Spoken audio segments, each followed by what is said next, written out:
Dr. Kate Truitt, and yes, I do have a PowerPoint. See, one of the most important things for me as both a neuroscientist and a clinical psychologist is to impart information to humanity at large about how fear, and specifically our amygdala, our fear brain, impacts our brain's ability to function in our day to day life. A little known fact is that 90% of every present moment is impacted by the experiences of our past. And that becomes really, really, really important when we're living in a world that has stress or anxiety or agitation. And even more important when we've survived big things. As a trauma survivor myself, I can notice those moments where my amygdala starts to send up warning flares. And the ability to decipher her warning flares from what's happening in the present moment has empowered me to create actionable resilience in my day to day life and be sustaining in that resilience with intention. It's also deepened my relationship with myself and those in my life. One of the things that I want more than anything in the world is to impart that same gift to other people in the way that makes sense for how they want to be living their lives. You see, our amygdala is running the show when she's aware of a threat. But the thing is about her awareness regarding threat states is they may not be real in the present moment. Sometimes she becomes aware of a threat that belongs to our past. She could be perceiving a threat here in 2020 that reminds her of something in 1986.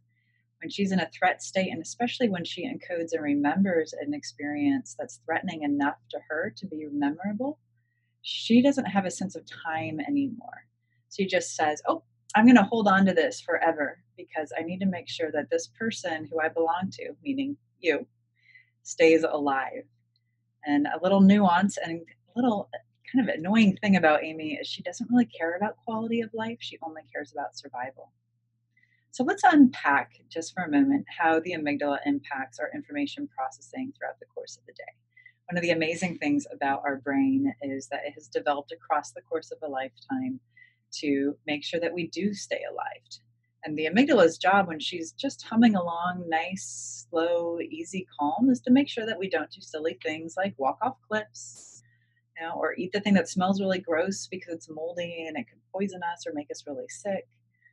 But as we know, and you may be experiencing, sometimes she gets in the way and causes a lot of additional disruption. And that's the course of the work that we do here in our group is to say, hey, Amy, how do we help you calm down and find grounded balance and stable safety right now so that, 1986 isn't stampeding into the present moment.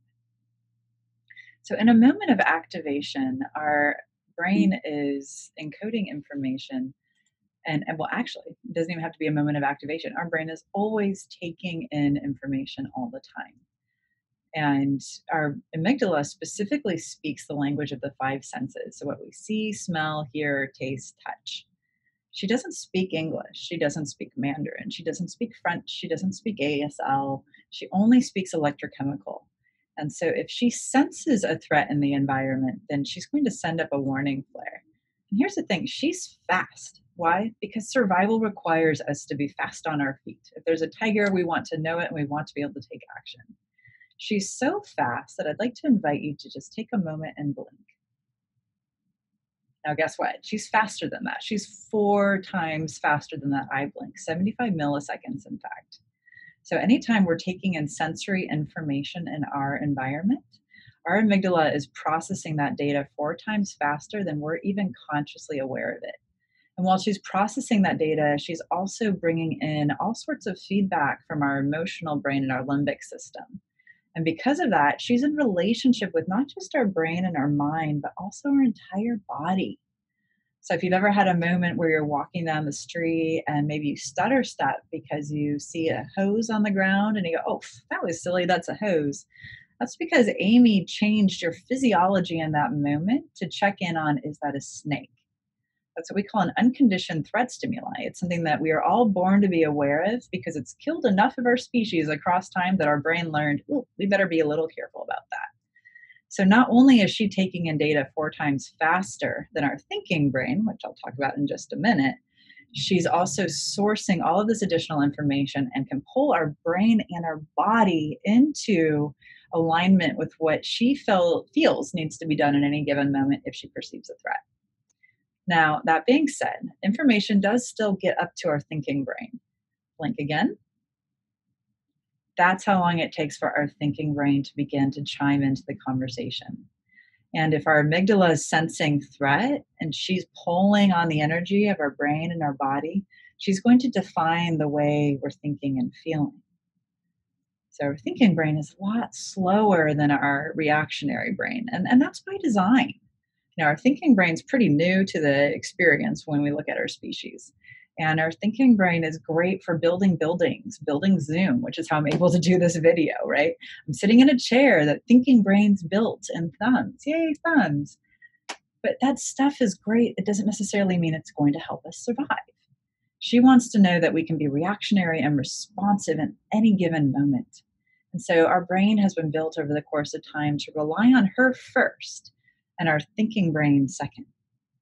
Now, as a trauma expert who is also a trauma survivor, I've had the firsthand experience of knowing how annoying that can be because I knew all the things at the time that there was to know about trauma. Now, I don't think I'll ever know all the things there is to know about trauma and brains and neuroscience. In a way, I believe it's like theoretical neuroscience. We are just on the tipping point of what there is to know about the brain and the body. But I knew a lot. And yet my amygdala could still hijack me into reactions that frankly, did not feel very good at all.